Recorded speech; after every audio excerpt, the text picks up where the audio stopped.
right, y'all. We got something to talk about. This is disturbing news. The moon.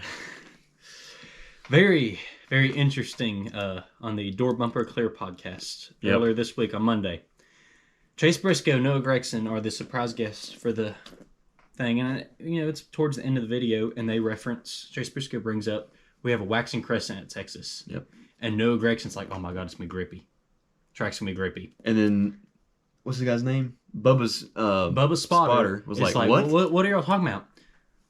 So, Gregson and Chase swear that whenever there's a waxing crescent, that the track's more grippy. Yep. I thought they were joking at first. But then they just call in other cup drivers, and they're like, hey, did you hear there's going to be a waxing crescent at Texas? And the other guy's like, oh, okay, so it's going to be grippy. There's going to be, the track's, we'll be doing, full throttle on qualifying. And it's like, what? Yeah. How did they just know this? So I'm sitting there, I'm thinking, what the frick? This is real. Does the moon actually affect, how a race car be especially in Texas? And, they called up, I think, 4 different cup drivers, Barry, Dylan, people like that. Yep. Well, then I'm thinking, I don't think much about it. Then today, I see that Joe Gibbs post that Hamlin has 30 wins during the waxing crescent. Are they playing into the joke, or is this some serious information? I don't know. We're on the fence. We're not sure about it, but it would make some sense. I don't know about the whole waxing crescent thing, but it would make some sense that if during the race the moon was behind where the track was on the other side of the earth, that it would cause more gravity to pull them onto the track more. But would it cancel out with Earth's gravity, or would it work with Earth's gravity to pull them further? I think that we need to get on the phone with Neil deGrasse Tyson. Yeah. We need to call up Neil deGrasse Tyson. Because this is a very interesting theory. And, it's like, it was weird because everybody else that's not a cup driver was like, what the hell are you talking about?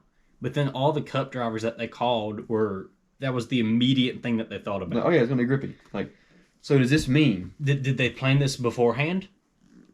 Is Bill France... Hear me out, okay? Is Bill France not fixing the sport because the aliens pay him, or he is an alien, and they're using gravitational pull to win NASCAR races? Is Bill France using the moon after the lawsuit? Is Tyler Reddick an actual leprechaun and affiliated with these aliens?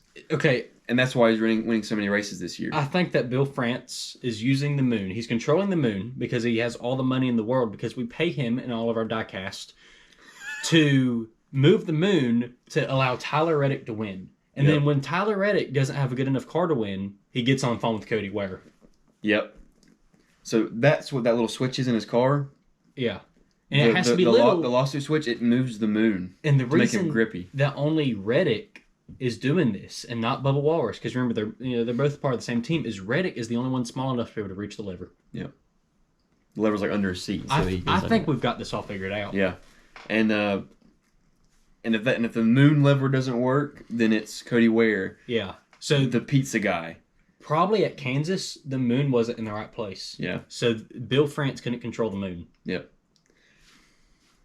So Cody Ware is the pizza guy, and I say that because Dale Jr., back in the day, back in his late model day of racing, he would have this guy he'd call up and order pizza from, have someone of the back runners spin out so he can get a better chance to get much back up with the field to win the race.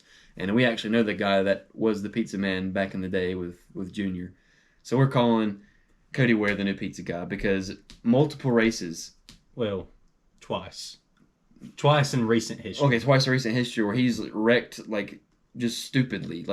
With no one around him, just spun out. Was it Kansas? Right? Kansas, and then Chicago street race. Yeah, and last year's Chicago race, he just stuffed us into a tire wall. Yeah. Just randomly. So, clearly, Bill France is controlling the moon. Yep.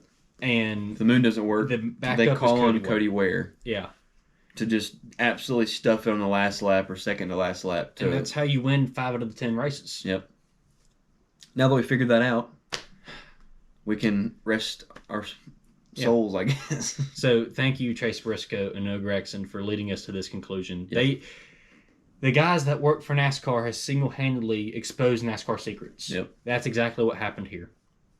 We should call these types of videos the Tinfoil Hat Podcast. Yes. The sad thing is, a lot of people think that we're fully serious about this. Yeah.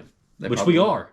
Don't you think that we're Aliens control NASCAR. Yes. So if you watch NASCAR, you are being fed alien propaganda. Yep. Bread and circus. Yes. You are the test dummy. True. Yep. We only got to start. I'm not even going to start into bread and circus. The question is, how far have we gotten into this where we might believe it ourselves? I don't know. So, watch out, folks. Watch out for the aliens on your TV that control the NASCAR races. Yeah. See y'all.